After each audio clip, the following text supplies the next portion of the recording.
The core problem with this image and the ideas behind it is that it is obviously internally contradictory. You can't laugh and feast when you're bowing, especially not when you're bowing to an execution implement. These guys want joyous, righteous violence, and you can have maybe two of those things. You can't have three. Bowing, there's nothing funny about that. It's a disgusting. It's a. What's the word? It's a humiliation ritual. Bowing is a humiliation ritual. My gosh, it looks like, a Muslim bow. It's not even a Christian bow, like a kowtow to murder. The cross is about killing people. How can you live, laugh, and feast doing that? That's the problem with these religious reactionaries. They scream, destroy, crush for a life of meaning. But it's not a happy life. It's righteous struggle, which usually doesn't end well. These guys, they search for meaning outside of life itself, in the mystical, in the narrative, in the emotive.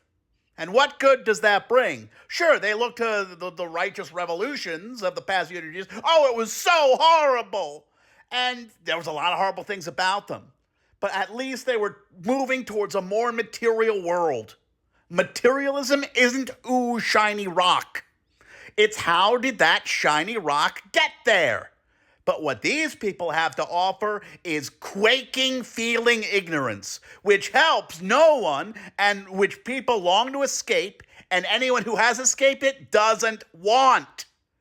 Isn't it insane that 20 years ago, 25 years ago, the country was mobilized to move against religious fanatics?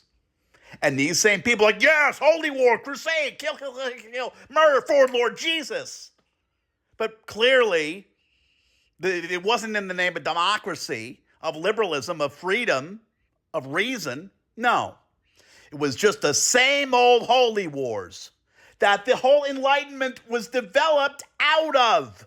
The Enlightenment was a reaction to the religious wars of the 17th century. And these people want to go back to it. Oh, no, they want to go back even further. Even the idea of, joyous feasting.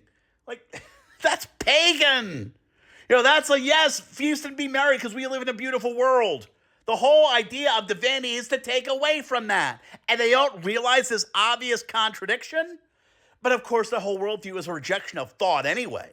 Thought is just feeling in the service of systems that already exist. And it's not sustainable because all of Enlightenment and everything coming from that was a reaction to that. And these guys want to go back. They scream about the crimes of the Jacobins and the Bolsheviks, not because they don't want to repeat those crimes, but that they do, because theirs is a greater reason to do it. White terrors are even worse than red terrors. This image should fill everyone with disgust.